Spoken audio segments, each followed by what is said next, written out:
大家好，我是云基，来自吉隆坡。我现在呢是一位心脏科的医生，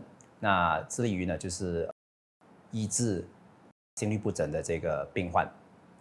因为小时候就是时常看到就是爸爸妈妈都是为钱而吵架，看到我自己穿的衣服校服就有点黄这样子有点旧这样子，感觉上好像没钱是一种罪过这样子。还记得有一次在超市呢遇见我的老师，因为爸爸是在建筑行业工作的。放工的时候呢，就他的裤脚还有他的衣服呢，其实也是有点灰尘跟有点脏兮兮的。我觉得很不好意思就介绍我爸爸呢给我老师认识。当时候就觉得没钱是一种很羞耻，也感觉上是一种罪过的一件事情。我这种自卑的这种感觉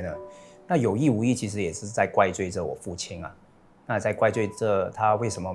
没有办法给我这个有这种舒适的这种生活成为一位医生应该是可以赚大钱非常受人尊重的这个行业一直在想如何去当医生这样子。在中学毕业的时候呢，就跟妈妈说我想要去念医学。当时候我3位姐姐呢还在念着学院念着 college， 所以家里的经济呢根本是无法让我就是上大学。妈妈就跟我说，不然试试看我们一起唱题祈求的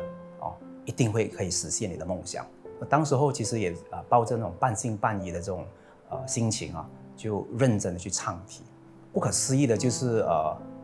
唱题祈求大概2到3个月过后我有一天呢，就是爸爸呢就是有钱了去出国念书当时候我就喜出望外，我在觉得哇，真的很不可思议原来呢就是他领取了他的公积金，也就是说他工作了大概30几年的这个养老金来充当我的这个学费。当时候其实满脑子其实就是在想着，哇，我将来就是成为一位医生就哇不得了就被这个所谓的医生光环就笼罩着整个心情当时候就是其实也没什么感激我爸的那种心情我还记得就是我在搭上飞机去国外的时候呢，我的心情从自卑就是跟着这个飞机同时呢冲上天空除了自信之外，我相信还可以用自大自满还有目中无人的这种情况来形容我自己过后我就到了乌克兰呢，就开始我这个6年的这个医学的这个课程。当时候可以说是废寝忘食真的是非常专注去念书，就是拼命就是让自己呢可以榜上有名。这种拼搏的状态其实让自己呢压得真的是透不过气甚至去到一个阶段，就是自己患上了一个非常严重的胃病，整天也不吃东西，也不会饿。当时候其实真的很瘦整个人呢就是看得到自己的手就爆青根这样子，很恐怖的那种情况。在同样的一段时间，也遇上了感情的问题，让我开始觉得人生到底为什么会这么苦我开始萌生了想要自杀的这种念头，就觉得非常无助突然间想起我好像忘了一件事情，就是再次的回到去玉本尊的跟前呢去祈求，一句又一句的 Namyo Horengekyo 呢，让我的生命呢从黑暗呢非常不可思议的就涌现了这个希望。这种种的事情感觉上好像不是这么大同一个时候其实也是不断的在寻找为什么会有出现这么多的问题，不断的反复去学习慈莲先生的这个指导，尤其是法华经的智慧，让我深深的感受到生命才是无限的这个财宝。经过就是这6年在大学的这个过程里面不断的去祈求，也不断去学习，也不断的去拼命的去念书就是在纠结在这个自卑还有自大的这个状态下呢非常顺利的，非常有福运的，就是跨越了这样子的问题2008年呢就顺利回国。第一次呢就是有护士呢称呼我 Dr. Xiao 的那个时候哇，我跟你说那种感觉是非常非常棒就终于那个满足感是非常大。可是呢就是在开始要进入实习的那个状态的时候，原来那个工作量是排山倒海的这样子涌着过来的时候，整个人是觉得我理想当中的医生的生活，还有就是现实中的这个医生的生活是完全是不一样的，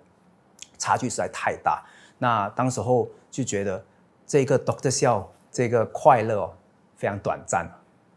那我自认呢，就是我自己一直想要就是成为一个很厉害的人很出色的人，可是呢，才发现到拥有了这个社会的地位得到别人的尊重，其实我并不快乐。自己从一个很自卑的一个状况就是变成自信自大之类的比我自己好的我就会妒忌他比我自己差的人呢，这我就看不起他们这样子这种纠结的这种自卑自大的这种心情呢，其实也不断的在发生当中。那自己本身呢，就是有一次呢，看到钱先生的一个指导呢，他说呢，就是他引用了大圣人的一段寓文呢，他说到呢，六道四生之众生，有男女，